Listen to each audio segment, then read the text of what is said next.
میرا نام نائلہ ہے۔ جب میں 17 سال کی تھی تو ایک ٹیوشن سینٹر میں عاصم نامی لڑکے سے میری ملاقات ہوئی جس کی عمر 20 سال تھی۔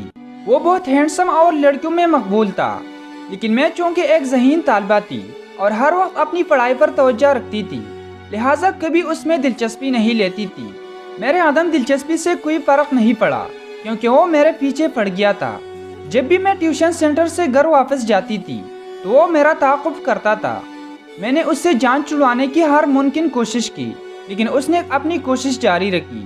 ایک روز جب میں گھر واپس جا رہی تھی تو عاصم کا دوست علی میرے پاس رکا اور بتایا کہ عاصم میری محبت میں دیوانہ ہو چکا ہے۔ اس کا کہنا تھا کہ وہ دن رات میرا ذکر کرتا ہے اور میرے بغیر زندہ رہنے کا تصور بھی نہیں کر سکتا۔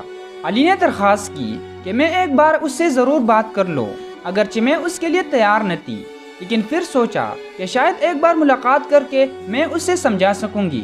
بالآخر کافی سوچ بچار کے بعد میں نے عاصم سے ملاقات پر رضامندی ظاہر کر دی۔ وہ مجھے ایک فلیٹ میں لے کر گیا، لیکن وہاں کا ماحول مجھے کافی پریشان کن محسوس ہوا۔ عاصم نے میرے ساتھ پیار بھری باتیں شروع کر دی اور پہلی بار مجھے بھی محسوس ہوا کہ جیسے میرے دل میں بھی اس کے لیے جگہ تھی۔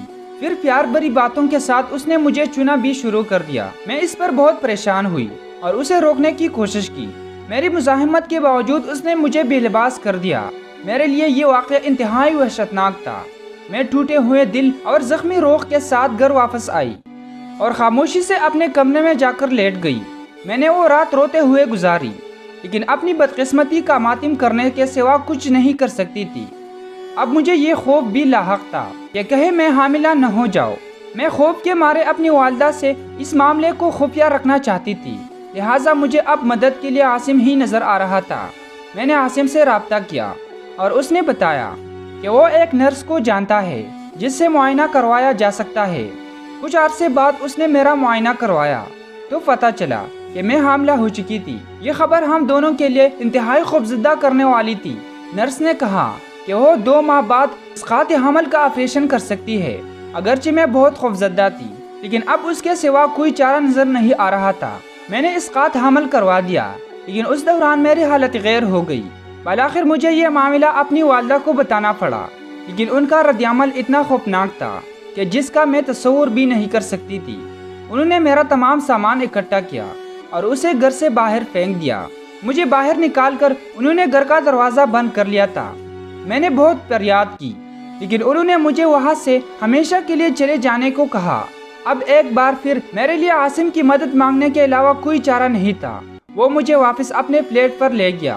میرے لیے اب ایک ہی راستہ تھا کہ عاصم سے شادی کر لوں، لیکن اس کے گھر والے مجھ سے نفرت کرتے تھے۔ صرف اس کی دادی اماں تھی جن کے دل میں میرے لیے نرم گوشہ تھا۔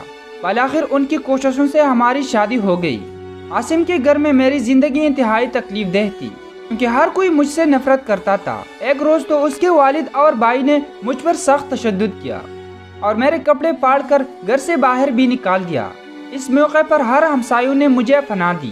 میری تکالیف کا سلسلہ یوں ہی جا رہا تھا کہ کچھ عرصے بعد میری قسمت نے ساتھ دیا اور میں ایک یونیورسٹی میں داخلہ لینے میں کامیاب ہو گئی۔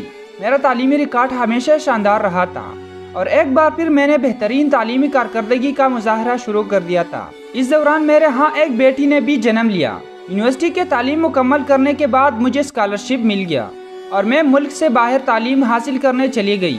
میری تعلیم نے میرے لیے دنیا میں سب سے بڑے سہارے کا کام کیا اور اب میں ایک آزاد اور خود مختار عورت کے طور پر زندگی گزار رہی ہوں۔ اگرچہ میں اپنی تعلیم کی وجہ سے ایک بار پھر باعزت زندگی گزارنے کے قابل ہو گئی ہوں، لیکن نادانی میں اٹھائے گئے ایک قدم نے مجھے جو زخم ختم نہیں ہو سکیں گے۔